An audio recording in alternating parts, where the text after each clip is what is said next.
Terungkap motif pembunuh wanita yang open BO di Semarang. Jadi begini ceritanya bahwa dua orang ini merupakan kerabat dari korban ini. Ya, kerabat dari korban, mereka bertiga janjian untuk ke Semarang. Nah, kemudian mereka buka kamar di hotel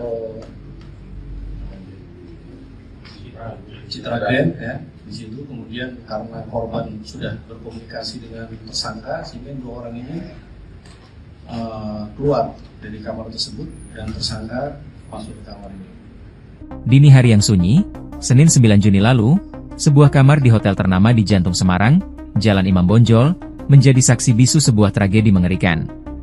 Di balik pintu yang tertutup rapat, pertemuan yang seharusnya biasa berubah menjadi malapetaka. Seorang wanita, DN, 30, kehilangan nyawanya dengan tragis. Pelakunya, seorang pria yang baru dikenalnya.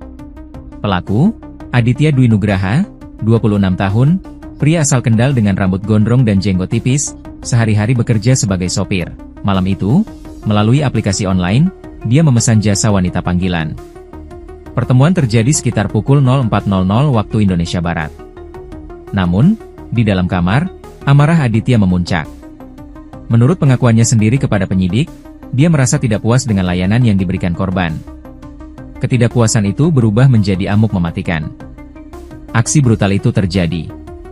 Korban, DN, dicekik dengan tangan pelaku. Badannya ditindih, perutnya dipukul berulang kali. Kekerasan itu mengakhiri hidupnya di tempat itu juga. CCTV hotel menangkap kedatangan Aditya, tapi tak merekam horor yang terjadi di balik pintu kamar. Motifnya tersangka tidak puas dengan pelayanan korban. Dicekik dengan ditindih di tubuh dan dipukul perutnya sehingga korban meninggal. Tegas AKBP Andika Darmasena, Kasat Reskrim Polrestabes Semarang. Usai melakukan pembunuhan, Aditya meninggalkan kamar dengan tenang. Dia melarikan diri, meninggalkan Semarang, berusaha menghilang. Korban baru ditemukan 2 jam kemudian, sekitar pukul 06.00 waktu Indonesia Barat. Dua teman pria korban, yang sejak awal mengantarnya ke hotel, merasa cemas karena DN tak merespons telepon atau ketukan di pintu kamarnya. Mereka pun meminta bantuan pihak hotel. Saat pintu kamar dibuka, pemandangan mengerikan menyambut. DN sudah tak bernyawa. Dalam kepanikan, kedua teman pria itu membawa jenazah korban menggunakan taksi ke rumah sakit. Namun, tindakan mereka justru mencurigakan. Setibanya di rumah sakit, alih-alih melapor, mereka justru memilih kabur. Saat membawa korban ke rumah sakit, mereka langsung pergi karena takut, jelas AKBP Andika. Pihak rumah sakit yang curiga segera menghubungi polisi. Laporan dari rumah sakit menjadi titik terang. Polrestabes Semarang segera bergerak. Jejak Aditya berhasil diendus hingga ke Surabaya. Tak butuh waktu lama, Selasa 10 Juni dini hari, tepatnya pukul 03.30 WIB, tim Satreskrim Polrestabes Semarang membekuk pelaku di sebuah kompleks pergudangan di Margomulyo Permai, Surabaya. Pelariannya berakhir. Keesokan harinya, Rabu 11 Juni, Aditya Dwi Nugraha dihadapkan ke publik dalam jumpa pers di Mapolrestabes Semarang. Dia terlihat mengenakan baju tahanan berwarna oranye terang dengan nomor punggung 15. Dalam upaya menyembunyikan wajah, dia berdiri membelakangi kamera wartawan. Namun, upayanya sia-sia. Wajah pria gondrong itu terpampang jelas di layar besar di belakangnya.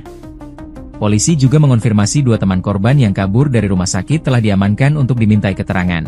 Kasat Reskrim, AKBP Andika Darmasena, kembali menegaskan motif keji di balik pembunuhan ini. Motifnya tersangka tidak puas dengan pelayanan korban. Tindakan Aditya yang menghilangkan nyawa manusia tak bisa dimaafkan. Dia telah dijerat dengan pasal berat, pelaku dijerat pasal 338 KUHP dengan ancaman pidana 15 tahun penjara, tegas Andika. Kasus ini menutup pelarian kilat seorang pembunuh dari Semarang ke Surabaya. Aditya Dwi Nugraha kini mendekam, menunggu proses hukum atas perbuatannya yang mengerikan.